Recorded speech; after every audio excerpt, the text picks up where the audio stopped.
기뻐하라 그리스도의 날까지. 아멘. 예수 믿기 전의 삶은 기쁜 일이 있었을 때는 기뻐하고 그다지 나에게 기뻐할 만한 일이 없을 때에는 기뻐하지 않고 근심하고 걱정하는 그런 삶이 너무나 당연한 삶인 것입니다. 그죠? 근데 예수를 우리의 하나님으로 구주로 우리 삶의 주인으로 모신 그 사람들에게는 이제 즉 성도죠. 그리스도인이고 교회죠. 그 사람들에게 하나님께서 명령하셨는데 우리 주인 되신 예수 그리스도께서 명령하셨는데 뭐 하라고요? 오늘 제목에 있는 것처럼 기뻐하라. 기뻐하라는 명사입니까? 동사입니까? 동사입니다. 그러니까 어떤 이 동사는 행동을 해야 되는 거예요. 행위를 해야 되는 거예요. 그냥 기쁨 이게 아니라 기뻐하라예요. 그런데 기뻐하라가 즐거운 일이 있을 때 기뻐하라가 아니라 데살로니가 전서 5장 16절에 의하면 어떻게 기뻐해야 됩니까? 항상 기뻐하라. 다 같이 해봅시다. 항상 기뻐하라. 항상 기뻐하라. 언제까지요? 언제까지? 그리스도의 날까지. 그리스도의 날이 지난 시간에 배웠어요. 그 그리스도의 날이 오늘 본문에 나오는데 무슨 날이라고 했습니까? 이 땅의 모든 역사가 끝나는 날. 예수 그리스도의 다시 오시는 무슨 날요? 재림의 날. 재림의 날까지 우리의 의지를 발동하여서 기뻐할 수 있는 일이 아무것도 한 가지도 내 눈에 보기에는 없고 오히려 슬퍼할 만한 상황에 내가 빠져 있을지라도 몸도 아프고 열심히 돈 벌었는데 돈도 도적 맞았다든지 사기를 당했다든지 투자했는데 그럴 줄 모르고 투자를 한 거예요. 열심히 기도해서 괜찮겠다 싶어서 투자했는데 다 날아가 버린 거예요. 그럴 때 누가 기뻐할 수 있습니까? 그런데 항상 그러든지 말든지 예수를 믿는다면 예수의 이름이 네 속에 있다면 너는 항상 뭐 하라예요? 기뻐하라예요. 이게 지금 예수께서 우리에게 주신 명령입니다. 사도 바울이라는 사람은 예수 믿고 나서 예수 믿기 이전에는 존경받고 부요한 사람이었어요. 어디를 가든지 환영받는 사람이었습니다. 근데 예수를 믿고 나서부터는 어디를 가든지 어떤 취급받았어요? 이단 취급받고 돌 던져서 죽이려 하고 사람들이 잡아서 때리고 또 감옥에 가두고 죽이려 하는, 가는 데마다 환영받지 못하고 너다지 매맞고 갇히고 천대받고 무시받고 이단이라는 소리 듣고, 사도 바울은 예수 믿고 나서 보면 이 삶이 이게 무슨 물속으로 가라앉듯이 그런 엄청나게 힘든 삶만 살았어요. 근데 이 사도 바울이 그러한 복음 전도자로서 선교사로서 삶을 사면서 이제 1차, 2차, 3차 사명을 다 끝내고 상을 받아야 되는데 오히려 지금 어디에 들어가 있습니까? 감옥에 갇혀 있어요. 감옥에서 지금 하는 말입니다. 편지 써서 빌립보 교인들에게 기뻐하라. 오늘 본문에 보니까 17절에 하반절에 보니까 나는 기뻐하고 너희 무리와 함께 기뻐하리니, 언제 기뻐한다고 했냐면 이 빌립보 성도들에게 편지를 쓰면서 빌립보 성도들아 너희 믿음의 재물과 섬김 위에 너희들이 나를 위하여 이렇게 섬겨주었고 나와 함께 복음 전하였고 너희들이 열심히 그리스도인으로 교회로 이렇게 열심히 섬기면서 사는데 하나님이 만약에 나에게 너희들의 모든 예수 그리스도의 종으로서 성도로서 교회로서 하는 그 섬김 위에다가 네 목숨을 바쳐라. 그게 전제로 부어주는 거거든요. 제사를 완전하게 하는 제사 마무리 즈음에 제사를 온전케 하는 전제 포도주 이런 걸 부어서 제사를 완전케 하는, 나를 너희들이 섬기는 그 모든 선교 활동과 섬김 위에 내가 나의 목숨으로 그 위에 바치라 할지라도. 아니 사도 바울이 전도해서 세운 빌립보 교회인데 얼마나 빌립보 교회 세울 때 힘들었습니까? 귀신 들린 종을 고쳐주었는데 감사하기는커녕 귀신 들린 종을 고쳐준 것으로 인하여서 도무지 로마 사람들로서 받아들일 수 없는 풍속을 전하는 이단이라 하며 때리고 감옥에 가두었지 않습니까? 그죠? 그런 일을 당하면서까지 그 빌립보 교회를 세웠어요. 그러면 빌립보 교회가 열심히 복음 전하는 교회로 자란다면 그들의 섬김 끝에 하나님께서는 사도 바울에게 상식적으로 생각해 보면 뭐 해줘야 돼요? 상 줘야 돼요. 그죠? 참 잘했다. 너의 사역으로 이 교회가 이렇게 튼튼하게 세워졌구나. 저 유럽의 관문인 유럽의 첫성 빌립보 성에 이런 충성스러운 교회가 세워졌으니 내가 너를 참으로 칭찬한다 하고 뭔가 이제 다시는 매도 맞지 않고 감옥에도 갇히지 않는 어떤 보상을 해줘도 뭐 할 건데, 하나님께서는 사도 바울에게 네 목숨을 그들의 사역의 위에 꽃으로서 바쳐라, 그렇게 하신다 할지라도, 그 말이에요. 17절이 그렇게 한다 할지라도 사도 바울은 어떻게 하겠답니까? 나는 기뻐하겠다. 도대체 이 사람의 속에는 뭐가 들어있길래, 이 사람 생각 속에는 뭐가 들어있길래 당연히 칭찬받고 상받고 높임받아야 되는 그 사역의 절정 가운데서 너 목숨을 들여라, 가장 낮은 곳에 처해라, 무시와 천대와 모욕이 있는 곳에 네 삶을 내려놓아라 한다 할지라도 나는 기뻐하리라. 기뻐한다는 것은 살짝 감정으로 마음에 기쁜 감정을 갖는다는 게 아니에요. 기뻐하는 액션을 진짜로 취한다는 말이에요. 이게 무엇인지는 이제 오늘 본론으로 말씀 전하겠습니다. 사도 바울은 우리하고 똑같은 사람들입니다. 굶으면 배고프고 일 많이 하면 피곤하며 때리면 아파하는 그런 똑같은 사람인데, 도대체 생각 속에 마음 속에 어떤 구조길래 이렇게 위대한 일을 하고도 제일 낮은 곳으로, 모욕의 자리로, 가난의 자리로, 수치의 자리로 네 목숨까지 바쳐라 하는데 나는 오히려 기뻐하겠다. 너희들도 나랑 같이 기뻐하지 않을래? 하고 편지를 쓰는 거야. 내가 기뻐할 거니까 너희들도, 너희 무리도 나와 함께 이 일을 기뻐하자. 그 말은 사도 바울이 죽는 것을 기뻐하라, 그 말이 아니라 너희들도 내가 이 삶으로 초대한다. 기뻐하고 또 기뻐하는, 어떠한 일이 있을지라도 하나님께서 기뻐하라 하셨으니까 그 사명을 완수하는 그 성숙한 그리스도인의 자리로 나와 함께 올라가자. 초대입니다. 18절 다 같이 읽겠습니다. 시작. 이와 같이 너희도 기뻐하고 나와 함께 기뻐하라. 지금 이 빌립보서 말씀은 매 장마다 기뻐하라고 자꾸만 명령을 합니다. 자신만 기뻐한다고 하는 게 아니라 누구까지 초대하고 있습니까? 이 기뻐하는 이 일에 빌립보 성도들도. 자, 오늘은 이 빌립보서를 누가 읽고 있습니까? 이미 다 죽은 빌립보 성도들이 읽는 게 아니라 서창의 열방교회 성도들이 이 편지를 받아들여 지금 읽고 있습니다. 그죠? 그러니까 사도 바울이 자신이 이러한 환경과 삶 가운데 기뻐하였는데 누구 보고 지금 자신이 기뻐하는 그 삶으로 동참하라고 합니까? 우리 보고요. 열방교회 성도들한테 여러분들 기뻐해야 됩니다. 그렇게 낙심하고 슬퍼하고 분노하고 화내고 그러지 마십시오. 바로 그 자리에서, 바로 그 상황에서 여러분은 반드시 기뻐해야 됩니다. 지금 이거 말하고 있는 것입니다. 여러분 지금 각자가 어떤 상황에 처해 있습니까? 저는 다 모르죠. 여러분 서로도 모르죠. 어떤 삶을 살아가고 있는지. 그런데 분명히 우리 모두가 아는 것은 바로 그 시점에, 바로 그 상황에서 기뻐해야 되는 사명을 우리가 받았다는 것입니다. 믿습니까? 따라하십시다. 기뻐하라. 기뻐하라. 나에게 주신 주님의 명령입니다.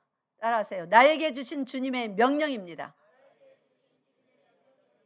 기뻐하라. 기뻐하라. 또 따라하세요. 주님, 기뻐하겠습니다. 기뻐하겠습니다. 우리는 날마다 아침에 눈을 뜨면서 의식이, 잠자다가 의식이 돌아옵니다. 잠잘 때는 모르고 잤지만 잠깐 근심 걱정을 잃어버렸지만 의식이 돌아옵니다. 눈 뜨기 전에 뒤척이죠. 의식이 돌아오면 기뻐하고 감사하고 즐거워할 일보다 근심 걱정, 그날 해야 될 피곤한 일들, 안 했으면 좋겠다, 그 사람 내가 또 봐야 되나, 뭐 이런 각양의 근심하고 슬퍼하고 막 싸워야 되는 그런 일들이 머릿속에 떠오릅니다. 그리고 내가 이제 아침에 일어나서 눈을 딱 뜨면 우리 눈으로 그런 일들을 바라봐야 됩니다. 목도해야 됩니다. 내 귀로 들어야 됩니다. 그러니 얼마나 힘든 매일의 삶이 계속됩니까? 바로 그러한 삶을 매일 우리가 살아가는데 그 중심에다 대고 하나님께서 핵폭탄을 확 터뜨리는 거예요. 기뻐하라, 기뻐하라, 기뻐하라. 내가 다시 말하노니 기뻐하라. 항상 기뻐하라. 아멘. 아멘. 어떻게 기뻐합니까?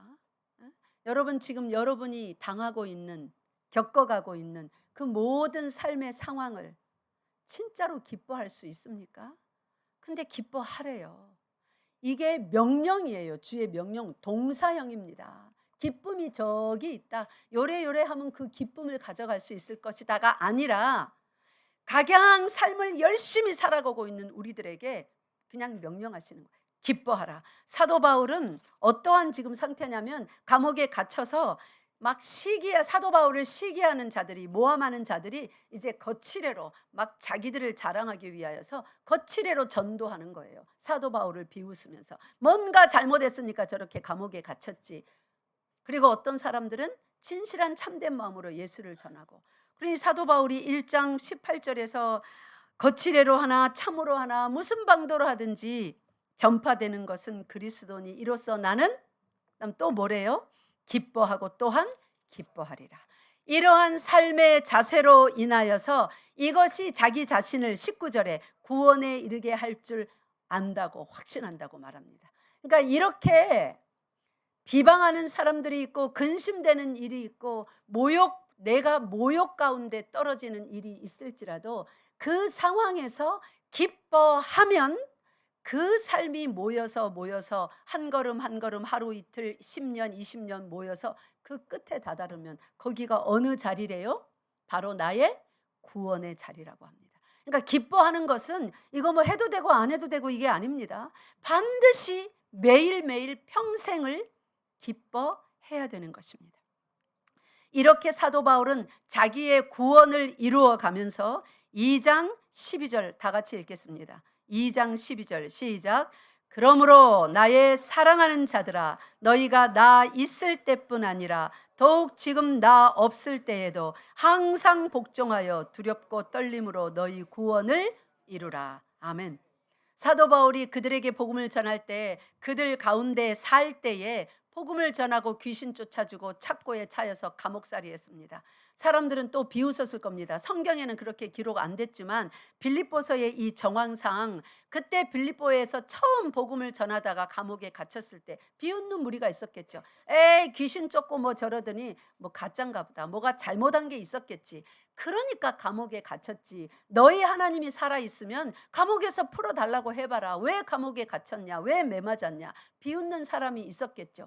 근데 감옥에 갇혀서 사도 바울과 실라는 어떻게 했습니까? 기뻐하며 하나님을 찬양했습니다. 왜요? 그 귀신 들린 종을 고쳐주신 하나님, 그가 예수 믿게 하신 하나님, 루디아가 예수 믿게 하신 하나님, 그 기쁨이 자신이 지금 감옥에 갇혀있는 그 고통보다 훨씬 컸기 때문에 감옥 안에서 보니까 감옥 안에도 복음을 들어야 될, 하나님의 이름을 들어야 될 사람이 천지라서 우와 감사합니다. 내가 감옥에 갇히지 않고 어떻게 이 죄수들을 만나 예수 그리스도를 전할 수가 있겠습니까? 내가 하나님을 찬양합니다. 이들에게도 복음을 전하게 해주세요 하며 자신을 복음을 전할 수많은 사람들 가운데 그 시간에도 두시고 또 복음을 전하여서 예수 믿는 그러한 새로운 무리들도 일으키신 그 하나님을 감옥에서도 찬양한 거예요. 이렇게 자신은 빌립보에서 어떻게 매 상황 가운데 기뻐했는지 그 모습을 빌립보 성도들에게 보였습니다. 나는 이렇게 나의 구원을 이룬다 하면서 2장에 와서는 12절에 너희도 내가 있을 때에도 그랬지만 내가 없을 때에도, 지금 이제 로마 감옥에 갇혔으니까 빌립보 감옥에 갇힌 것도 아닙니다. 그러니까 많이 떨어지죠. 내가 이렇게 너희와 같이 없을 때, 그때에도 항상 복종하여 두렵고 떨림으로 뭘 하라고요? 너희 구원을 이루라. 너희 구원을 이루라는, 자 1장하고 지금까지 제가 설명드린 거 쭉 연결해 보니까 뭐예요? 항상 두렵고 떨림으로 어떤 상황에서든 기뻐하고 또 기뻐하라. 내가 본을 보인 것처럼, 내가 현재 로마 감옥에서도 기뻐하는 것처럼 너희도 뭐 하라는 거예요? 기뻐하라는 거예요. 항상 복종하여서 두렵고 떨리는 마음으로 기뻐하며 주의 뜻을 따라가라는 말입니다. 그렇게 16절에 내려오니까 생명의 말씀을 밝혀 나의 다름질이 헛되지 아니하고 수고도 헛되지 아니하므로 그리스도의 날에 내가 자랑할 것이 있게 하려 함이라. 그리스도의 날에는 자랑하는 자들과 두려워 떨고 후회하는 자들 두 무리로 나누입니다. 자랑하는 자들은 뭘 자랑할까요? 구원을 자랑하죠. 봐라, 내가 말하던 예수님이 진짜 살아계신 하나님이시지 않느냐. 예수님이 이렇게 오셨다, 내 이름을 불러주시지 하고 자랑하는 것입니다. 두려워 떨고 후회하고 원망하는 자들은요, 그 예수를 붙잡지 않았던 자들. 생명의 말씀을 밝힌다는 것은 세상의 빛이 되는 거예요. 빛으로 살아가는 거예요. 세상에 수많은 사람들이 즐거운 일 있을 때 잠깐 기뻐하고 그 나머지는 슬퍼하고 분노하고 싸우고 다투고 근심하고 살아갈 때에 예수 그리스도라는 그 빛을 소유한 자들은 매 순간 말씀에 순종하여서 두렵고 떨림으로 기뻐할 수 없는 중에 기뻐하고 바랄 수 없는 중에 바라는 그 믿음의 삶을 살아가는 것입니다. 믿습니까? 이것이 바로 구원을 이루는 삶입니다.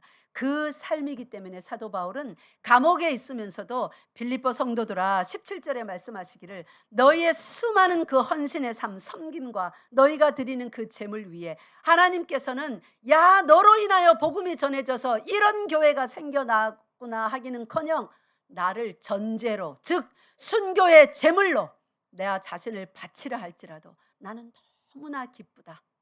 그러면 그게 뭐 기쁜 건가? 순교의 제물로 지금 바치라는데, 지금 빌립보 교회는 순전히 사도 바울 때문에 생겨난 교회 아닙니까? 바울 때문에 복음을 듣게 된 교회 아닙니까? 그 교회가 그렇게 잘하고 있는데, 잘 순종하고 있는데 바울을 칭찬해야 되는데, 바울아 네가 네 목숨을 드려라. 그 아름다운 섬김과 그 제물, 그 빌립보의 그것 위에 네 자신을 순교의 제물로 드려라, 즉 전제로 드려라 하는데 뭐가 기쁜 것인가?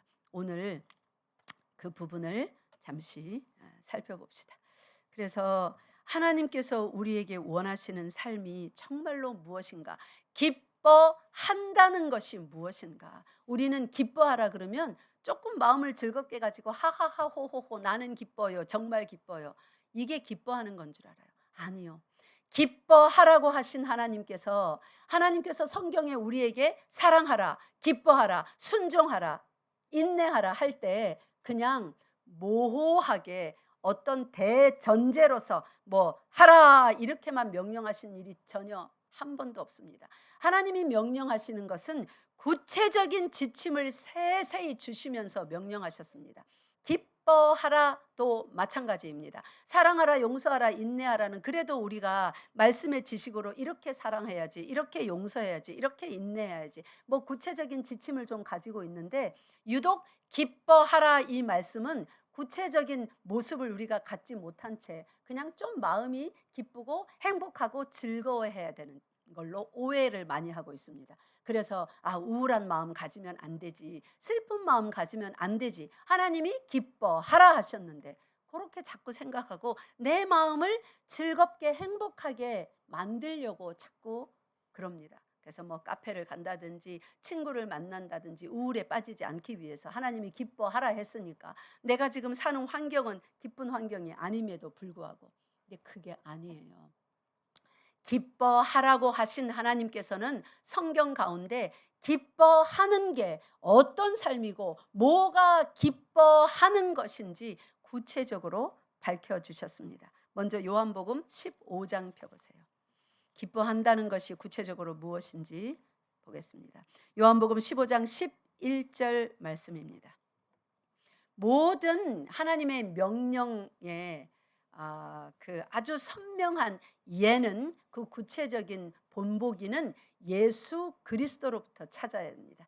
예수 그리스도는 우리들에게 앞서서 모든 본을 보여주시고 가셨고 나를 따라오라 하셨습니다. 그러니까 기뻐하는 그 일도 예수님처럼 하면 되는 거예요.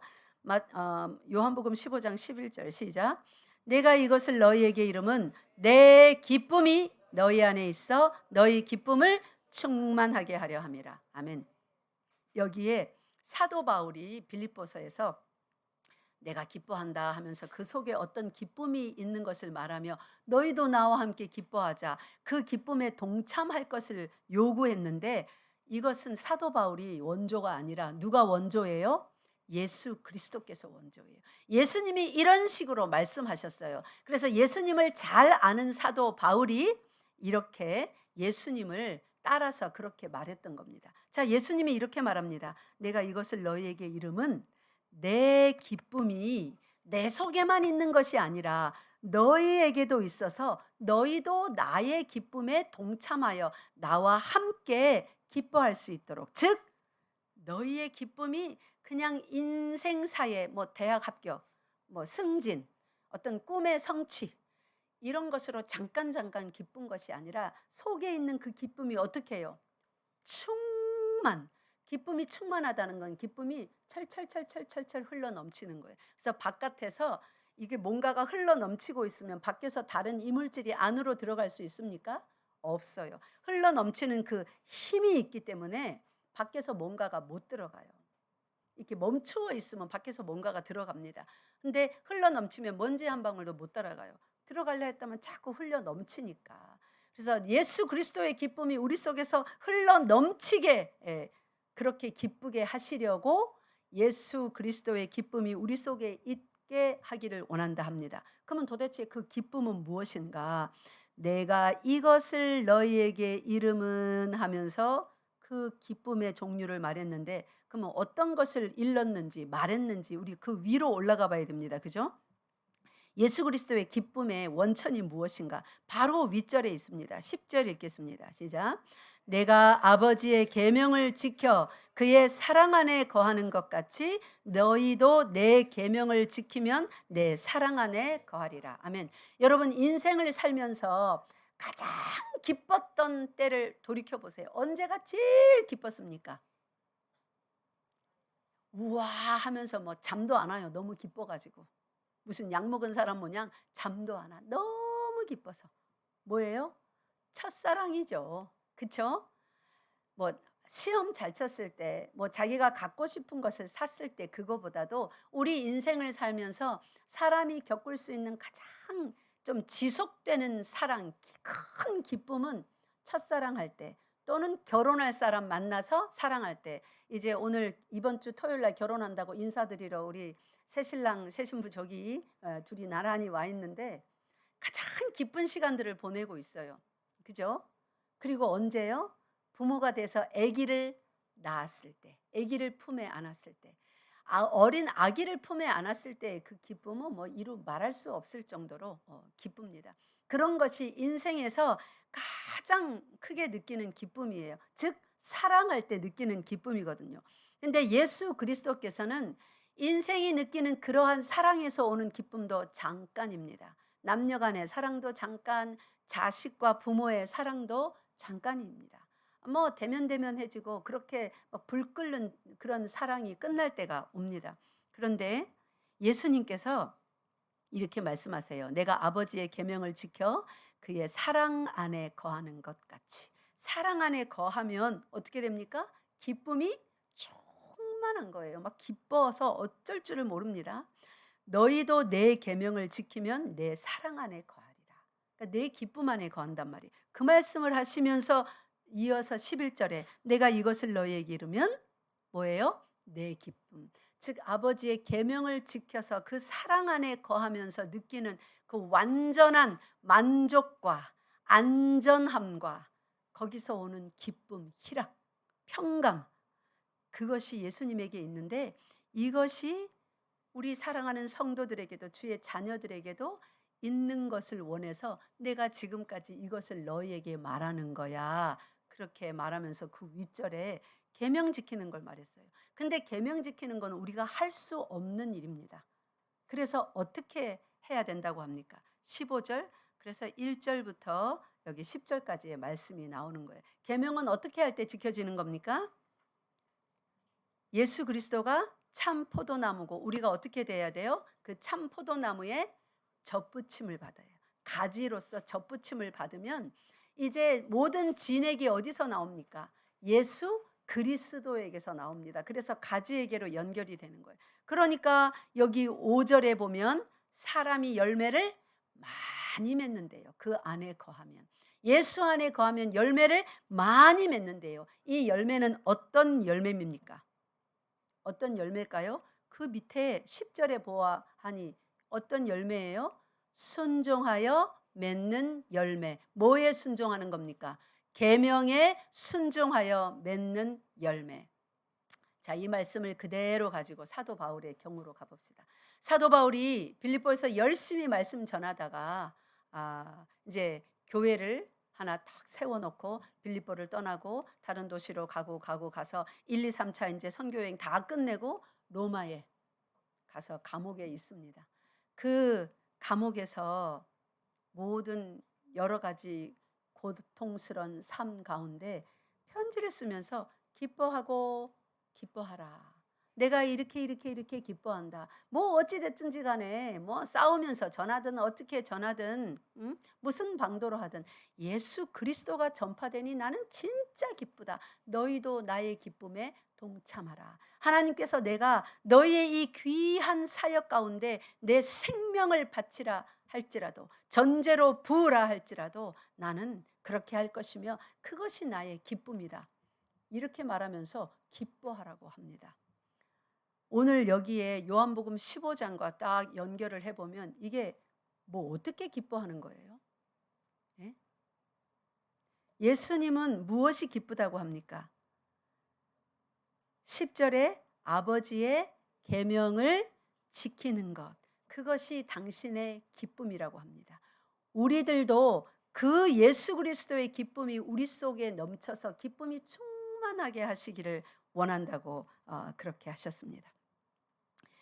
12절에 보니까 요한복음 15장 잠깐 왔어요. 15장 12절에 보니까 그러면서 우리에게 지켜야 될 한 가지 계명을 주시는데 내 계명은 곧 내가 너희를 사랑한 것 같이 너희도 서로 사랑하라 하는 이것이니 예수님께서 우리를 사랑한 그 사랑은 어떤 사랑이냐면 끝까지 한 사랑입니다. 따라하세요. 끝까지 한 사랑. 끝까지 한 사랑. 인간의 몸을 입은 예수님이 끝까지 사랑하는 건 뭐 어디까지 사랑하는 거예요? 목숨이 끝날 때까지. 목숨 바쳐 하는 사랑이 끝까지 하는 사랑입니다.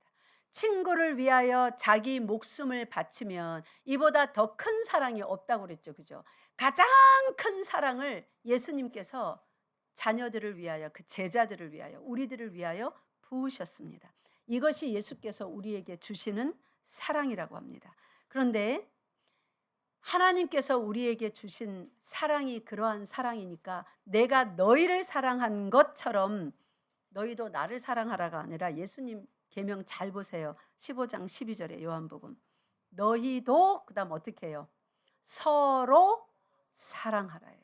그러면 우리도 서로 사랑할 때 어떻게 사랑해야 되는 거예요? 끝까지 사랑해야 되는 거예요. 그럼 언제까지 사랑할까요? 죽을 때까지. 진짜 힘들죠. 진짜 힘들죠. 이 사랑은 이제 아가페 사랑이죠. 원어로 말하면 사람으로서 할 종류의 사랑이 아닙니다. 어떻게 원수를 나를 계속 핍박하고 계속 힘들게 하고 억울하게 하고 미워하는 그 원수를 끝까지 사랑합니까? 사랑 안 되죠. 그런데 예수님은 보세요. 그 원수들 자기를 못을 박았고 창으로 찌르는 뺨을 때리는 침 뱉는 모른다 부인하였던 그 원수를 어떻게 사랑하냐면 십자가에서 단번에 자기 목숨을, 자기 몸을 대속물로 내어 주시며 저들의 죄를 용서하여 주시옵소서 하며 단번에 자기 목숨을 바쳐서 사랑해 내셨습니다. 그 예수님이 마태복음 16장에 이렇게 말씀하셨어요. 너희가 내 제자가 되려거든 어떻게 해요? 자기를, 날마다 자기를 부인하고 뭐 지고요? 자기 십자가 지고 나를 따르라. 그게 예수님 제자래요. 즉 그 사람만이 성도입니다. 즉 그 사람만이 천국으로 들어갈 수 있습니다. 이건 뭐 하라는 거예요? 예수님이 우리를 사랑할 때 목숨 바쳐 끝까지 사랑했습니다. 단번에 죽으셨습니다. 그 일을 우리는 얼만큼 하라는 거예요? 우리 평생을 들여서 날마다 날마다 하라는 거예요. 예수님이 단번에 이루신 그 구원의 일을 우리는 날마다 너희 구원을 그 다음에요 이루라. 그게 기뻐하는 겁니다, 여러분. 그게 기뻐하는 겁니다, 여러분. 믿습니까? 자기 자신을 부인하는 그 삶이 하나님을 기뻐하는 거예요. 하나님의 뜻을 기뻐하는 거예요. 나에게 그 사명을 주신 것을 기뻐하는 거예요. 하하하 호호호 캔디같이 괴로워도 슬퍼도 나는 안 울어. 참고 참고 또 참지 울기 왜 울어. 이게 기뻐하는 게 아니라 하나님의 계명에 순종하는 거. 날마다 자기 십자가를 지라 했으면 지는 겁니다. 자기 자신을 부인하라 했으면 부인하는 겁니다. 나는 화나는데, 나는 억울한데, 나는 분노하는데, 가서 소리 지르고 싶은데 그렇게 하지 아니하고 용서하고 위하여서 중보기도 하고 사랑하려고 애쓰는 겁니다. 여러분, 우리가 사랑 못하는 거 하나님 다 알아요. 그러나 그 방향으로 몸을 돌려서 사랑하려고 몸부림을 치는 거예요. 며칠 동안요? 1000일 동안요? 우리 평생토록. 그게 사랑하는 거예요. 서로. 그게 하나님을 앞에서 기뻐하는 삶인 것입니다. 믿습니까? 예수님이 단번에 이루신 그 사랑을 우리에게는 그 강도가, 그 깊이가, 그 높이와 넓이가 너무 세기 때문에 우리는 단번에 감당을 못해요. 그래서 온도가 만약에 1000도라면 우리 1000도 만질 수 있습니까? 손으로 못 만져요.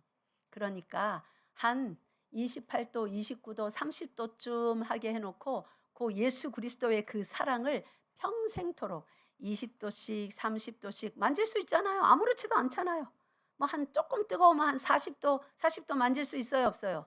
손으로 만질 수 있죠. 우리 체온보다 약간 높은데 여러분 병 걸려서 열나면 39도 40도 올라가잖아요. 만질 수 있지 않습니까? 그죠?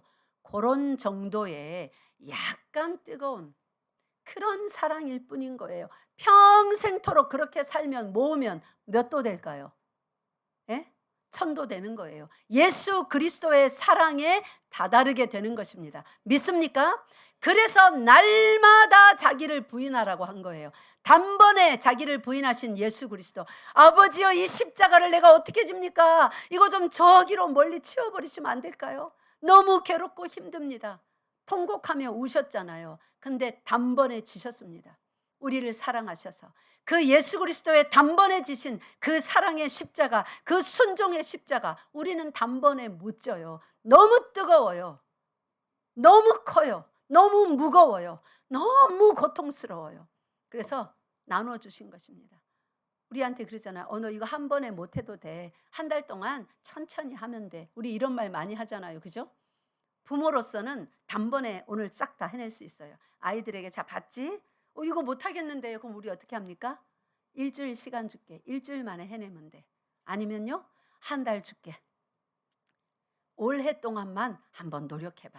우리 그렇게 말하잖아요.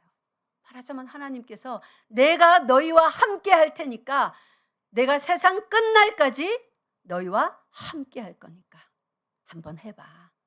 한번 해봐. 그래서 약간의 우리가 만질 수 있는 온도로, 여러분 지금 어떤 삶을 살아가고 있습니까? 여러분 그거 해낼 수 있습니다. 여러분이 감당할 시험밖에는 주신 일이 없음을 믿으시기 바랍니다.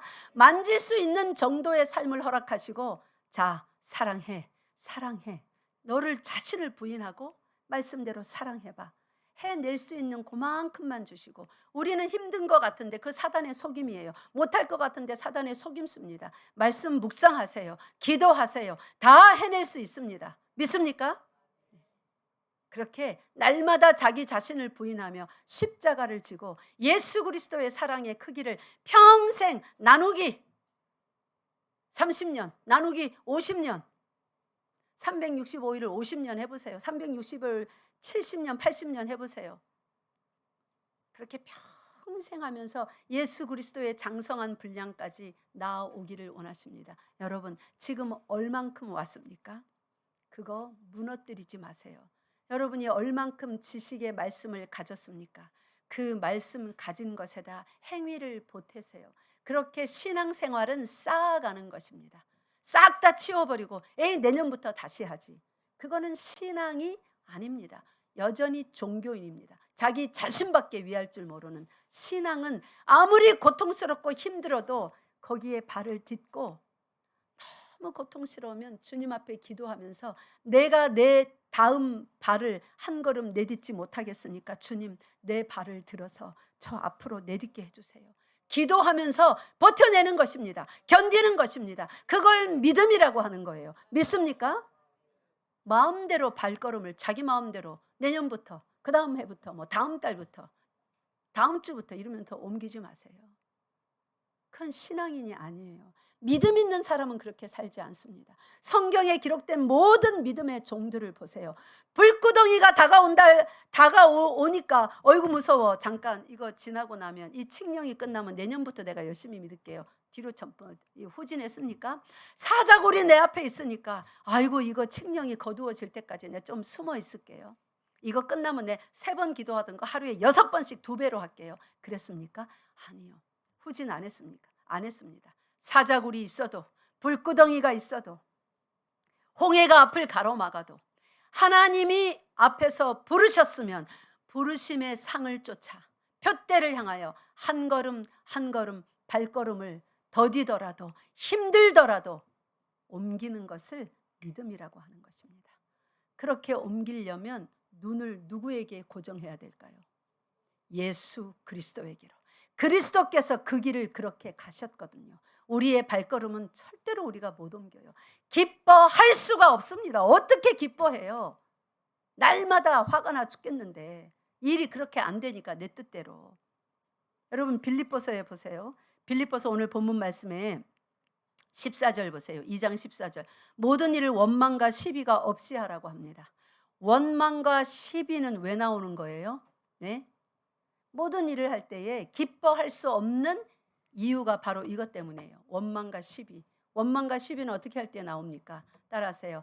자기 소견에 옳은 대로 할 때, 자기 소견에 옳은 대로 할 때, 말씀 위에 서지 않으면 매사에 상황 해석을, 어떤 일들의 감정을 어떻게 해내냐면은 내 소견에 옳은 대로, 내 속에 있는 지식대로, 내 경험대로 해석해냅니다. 그러니 시비가 붙죠. 그러니 원망이 나오죠. 기뻐하기는커녕. 그런데 매 순간 예수 그리스도의 가신 길 위에 동일하게 서서 힘들고 고통스럽고 어려워도 포기해버리고 싶어도 울면서 붙들고 서서 눈을 예수 그리스도 믿음의 주여 온전케 하시는 이, 내 발걸음을 온전케 하시고 내 믿음을 온전케 하시는 이, 그분을 바라보며 울며 기도하며 따라가겠나이다. 내 발을 옮겨 주시옵소서.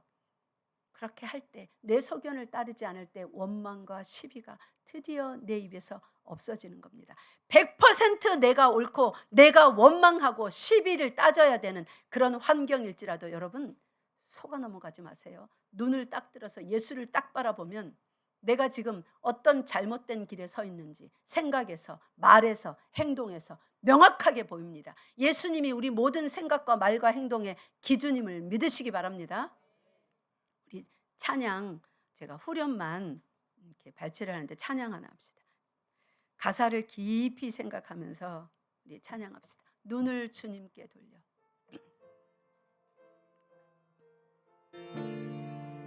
지금 갖고 있는 괴로움, 주님을 깊이 바라볼 때 다 사라집니다. 눈을 주님께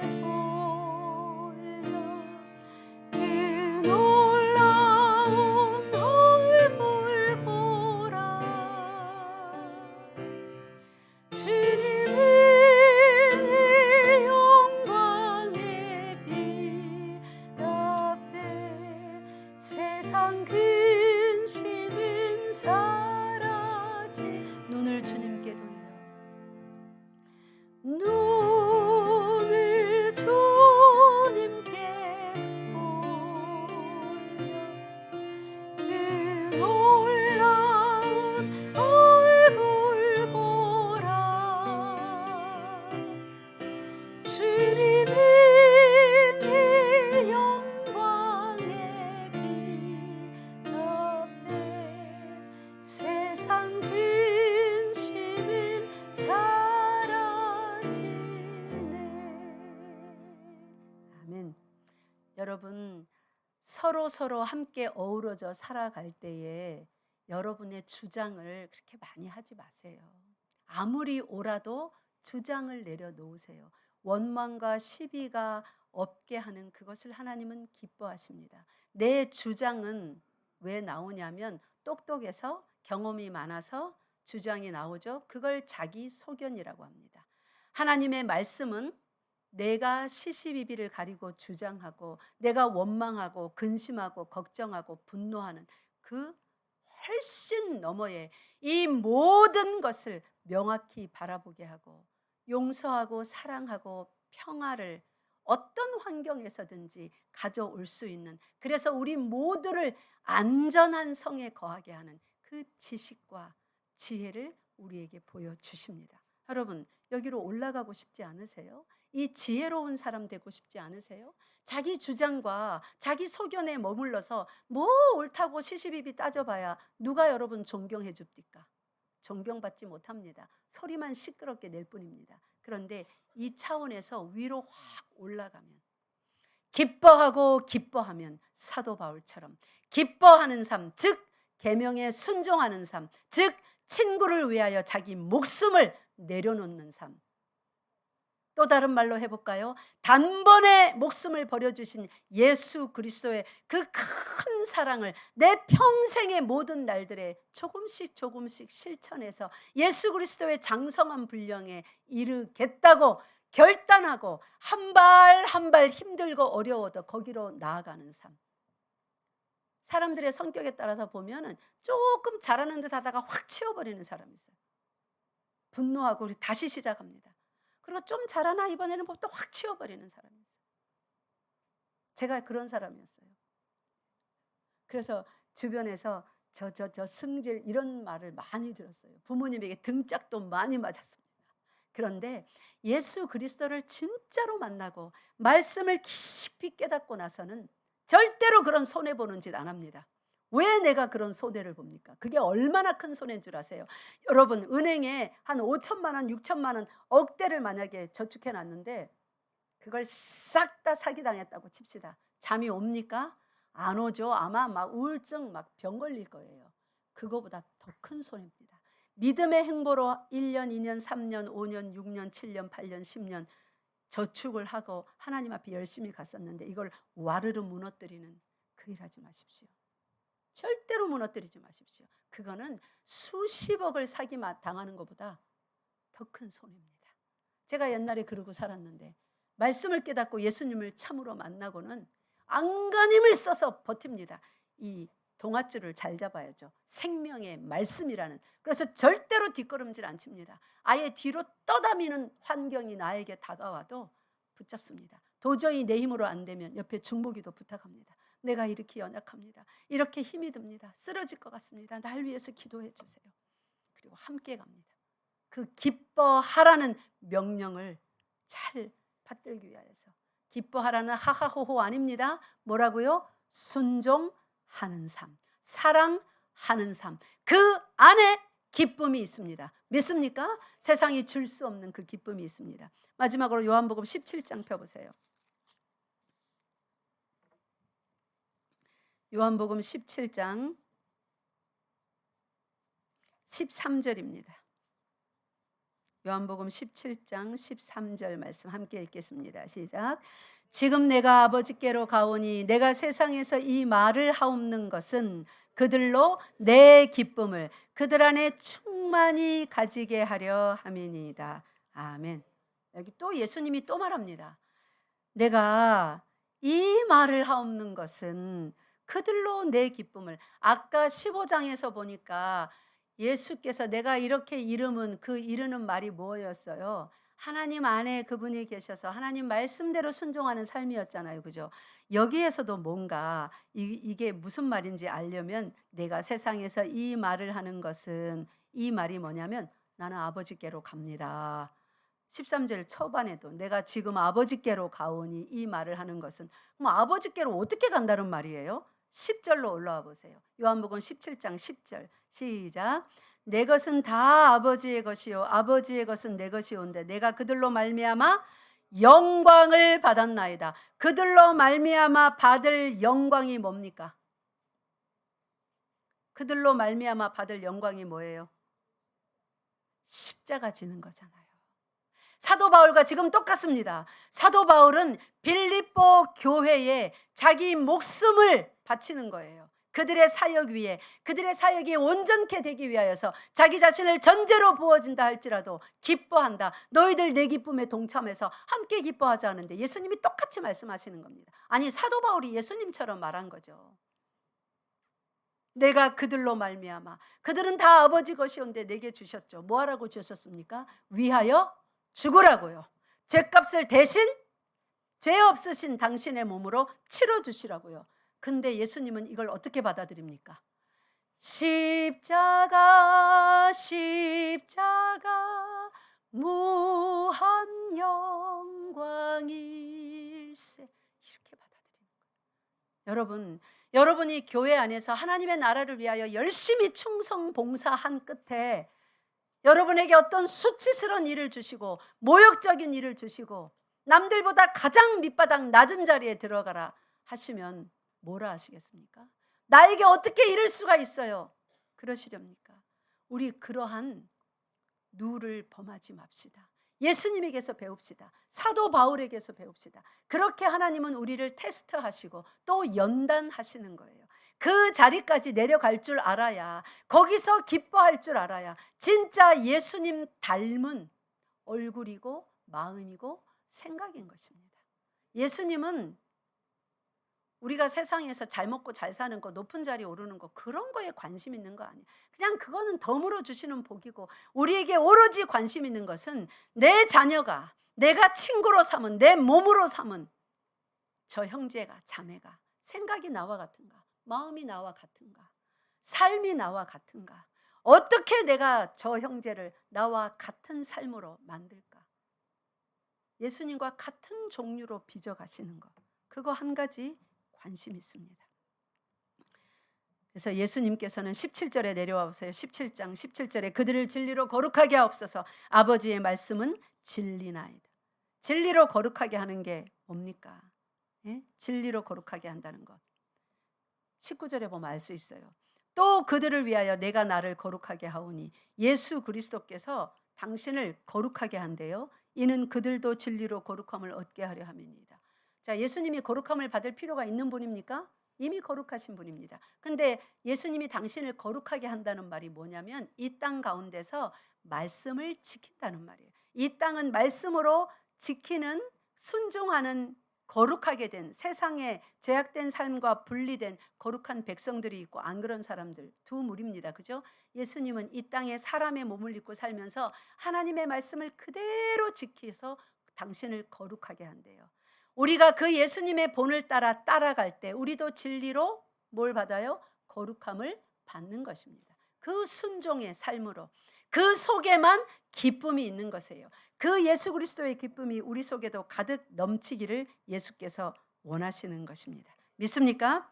예, 우리 시편 이제 마치겠습니다. 시편 119편 펴보세요. 시편 119편. 예수님은 우리의 소유가 많아지기를 원하는데 어떤 소유가 많아져야 육신의 물질적인 소유도 많아지냐면, 여러분 물질적인 소유 많이 원하시죠? 저도 많이 원해요. 날마다 쓸 돈이 풍족했으면 좋겠어요. 그래서 하나님이 주시는 말씀입니다. 시편 119편 55절과 56절 55절 56절 시작. 여호와여 내가 밤에 주의 이름을 기억하고 주의 법을 지켰나이다. 내 소유는 이것이니 곧 주의 법도들을 지킨 것이니이다. 아멘. 우리의 소유, 뭐가 우리의 소유래요? 주의 법도들을 지킨 것. 즉 순종한 만큼, 한 가지 순종했으면 나는 내 재산이 얼만큼이에요? 한 가지예요. 내가 10가지 순종했으면요, 내 소유는 10가지예요. 내가 10,000가지를 순종했으면요, 나는 부자입니다. 10,000가지 소유를. 근데 언제 그 법도를 지키는 것이냐면 55절 보세요. 주의 이름을 기억하고 주의 법을 지켰나이다. 언제요? 내가 밤에 힘든 날, 억울한 중에 쌓여 있을 때, 슬플 때, 괴로울 때, 가난할 때, 병들었을 때, 배신당했을 때, 바로 그때 사도 바울처럼 내가 기뻐한다, 예수님처럼 이것이 나에게 영광이다 하며 바로 그 밤 어두운 시절에 말씀을 지켰을 때 그것이 나의 소유가 된답니다. 사랑하는 성도 여러분, 이번 한 주간 삶을 사시면서 예수 그리스도의 법, 하나님의 말씀을 깊이 사랑하고 가장 힘든 그 순간에 용서하시기 바랍니다. 인내하시기 바랍니다.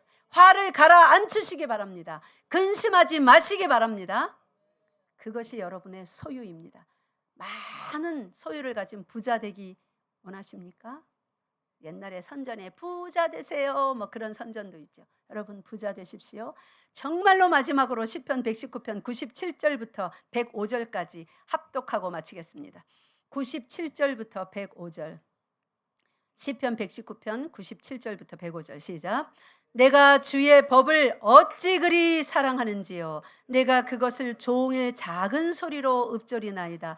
주의 계명들이 항상 나와 함께하므로 그것들이 나를 원수보다 지혜롭게 하나이다. 내가 주의 증거들을 늘 읊조림으로 나의 명철함이 나의 모든 스승보다 나으며 주의 법도들을 지킴으로 나의 명철함이 노임보다 나으니이다. 내가 주의 말씀을 지키려고 발을 금하여 모든 악한 길로 가지 아니하였사오니 주께서 나를 가르치셨으므로 내가 주의 규례들에서 떠나지 아니하겠나이다. 주의 말씀의 맛이 내게 어찌 그리 단지요 내 입의 꿀보다 더 단이이다. 주의 법도들로 말미암아 내가 명철하게 되었으므로 모든 거짓 행위를 미워하나이다. 주의 말씀은 내 발의 등이요 내 길의 빛이니이다. 아멘. 전능하신 하나님 아버지, 우리들에게 기뻐하라 명령하신 하나님 아버지, 어두운 밤을 지나가는 우리 모든 인생의 시간들마다 주의 법을 사모하며 법을 붙들고 그 법에 온 힘을 다하여 순종하며 기뻐하는 삶, 하나님을 기뻐하고 그 삶을 주신 하나님 앞에서 말씀에 순종하고 내가 참으로 세상에 보냄받은 예수 그리스도의 제자요 빛인 것을 드러내고 예수 이름을 증거하는 기쁨의 삶 살게 하여 주시옵소서. 우리 열방교회가 반드시 그러한 교회로 이 땅 가운데 드러내게 하여 주시옵소서. 우리 주 예수 그리스도 이름으로 기도드리옵나이다. 아멘. 다 같이